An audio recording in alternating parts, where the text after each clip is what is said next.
Assalamualaikum warahmatullahi wabarakatuh.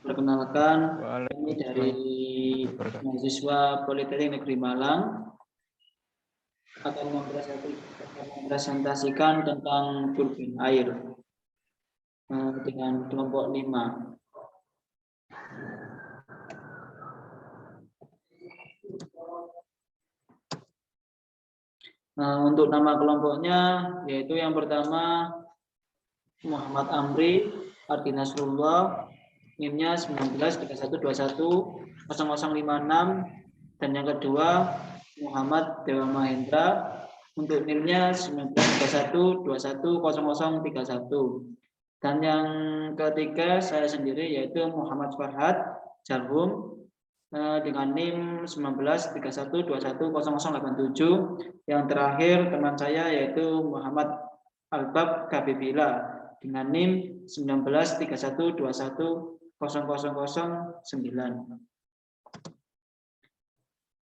Ya, ini gambaran tentang turbin air, yaitu turbin air digambarkan pada abad ke-19 dan digunakan secara luas untuk tenaga industri, untuk jaringan listrik.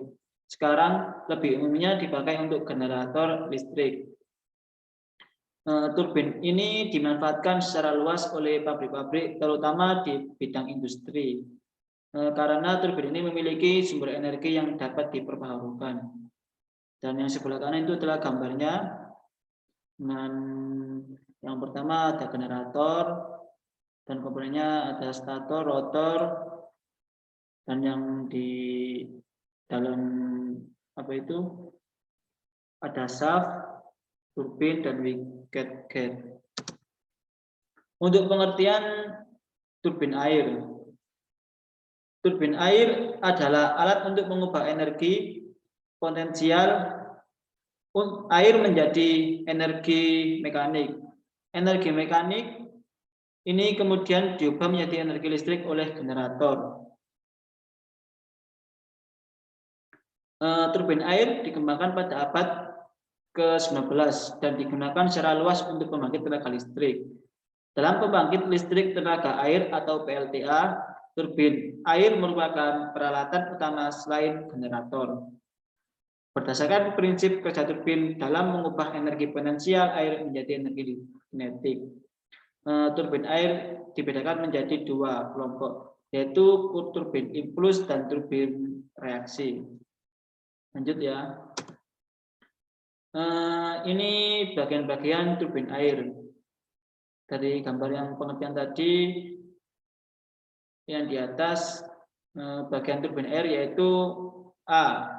Rotor atau bagian yang bergerak terdiri dari yang pertama sudu-sudu berfungsi untuk menerima beban pancaran dari nozzle. Yang kedua poros berfungsi untuk meneruskan gerak putaran dari sudu-sudu. Yang ketiga bantalan berfungsi untuk mencegah kebocoran pada sistem. Untuk stator bagian yang terdiri dari satu nozzle. Nozzle ini berfungsi untuk meneruskan aliran fluida sehingga memiliki tekanan dan kecepatan yang besar. Yang kedua, rumah turbin. Rumah turbin ini berfungsi sebagai tempat duduk komponen-komponen turbin. Lanjut, akan dipresentasikan oleh teman saya yaitu Muhammad Amri Ardi Nasrullah. Klasifikasi turbin air. Yang pertama yaitu turbin impuls. Turbin ini merupakan arah dari aliran fluida berkecepatan tinggi menghasilkan putaran impuls dari turbin dan penurunan energi kinetik dari aliran fluida. Tidak ada perubahan tekanan yang terjadi pada fluida, penurunan tekanan terjadi di nozzle. Yang kedua yaitu turbin reaksi.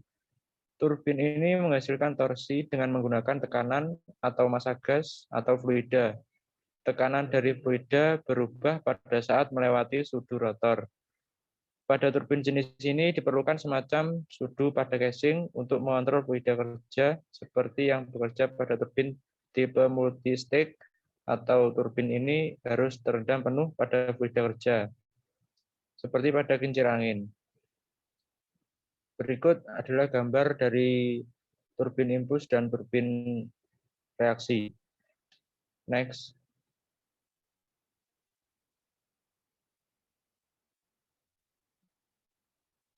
Next.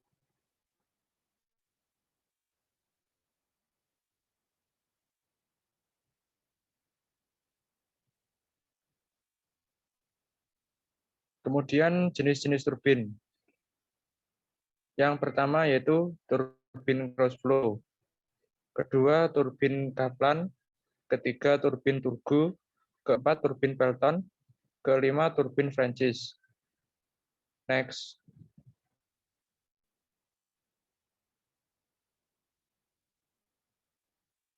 Jenis-jenis turbin air. 1. Turbin Platon. Kelebihan dan kekurangan.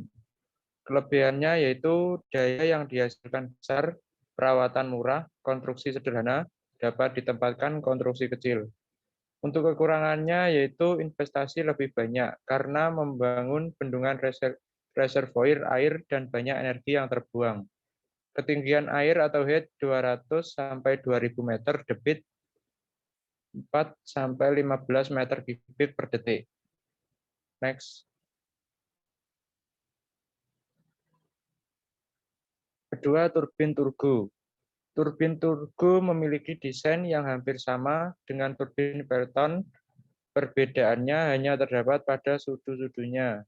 Turbin ini dapat dioperasikan pada head 30 sampai 300 meter. Next.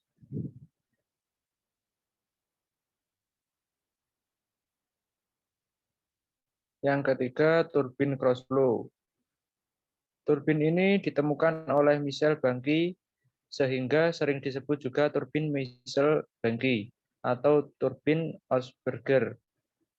Turbin ini dapat dioperasikan pada debit 10 meter kubik per detik atau pada ketinggian air 1 sampai 200 meter. Next.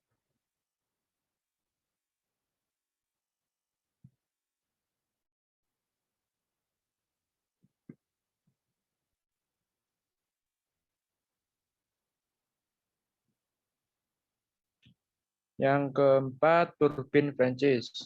Turbin Francis ini digunakan pada head 10 sampai 300 meter, di mana baling-balingnya terbuat dari baja. Turbin akan dipasang di antara sumber air bertekanan tinggi di bagian masuk dan air bertekanan rendah di bagian keluarnya. Turbin ini menggunakan sudu pengarah yang akan menggerakkan air masuk secara tangensial. Untuk selanjutnya akan dijelaskan oleh rekan saya, Muhammad Dewa Mahendra.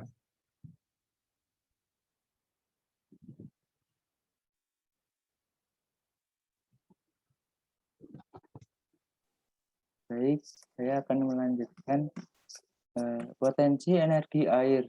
Turbin air dipasang pada bendungan atau dam untuk mendapatkan energi potensial dari air dengan mengalirkan air dari bendungan sehingga menumbuk sudu-sudu dari turbin dan memotong porosnya yang tersambung dengan generator untuk menghasilkan listrik atau PLTA. Next.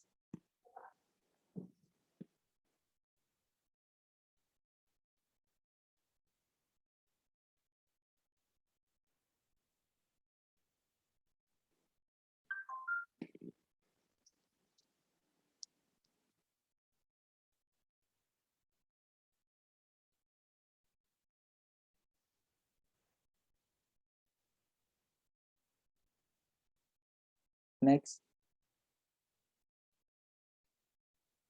Kegunaan turbin air itu bertujuan terutama untuk mendapatkan unjuk kerja optimum dalam pemanfaatan energi air pada suatu kondisi operasi tertentu.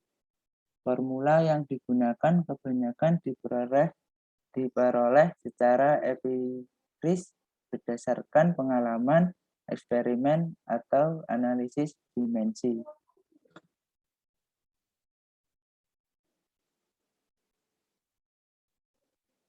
Next.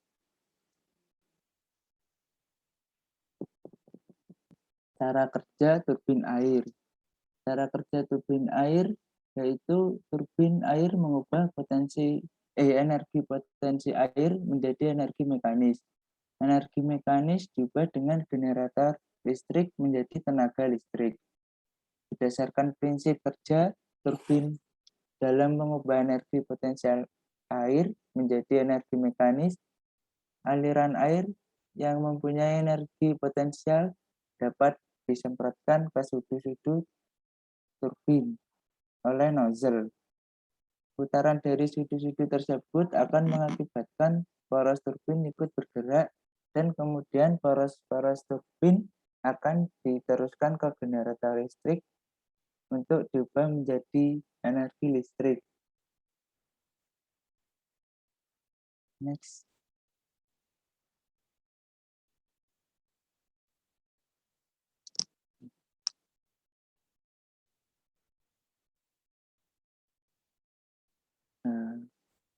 Terima kasih atas perhatiannya. Semoga bermanfaat untuk kita semua.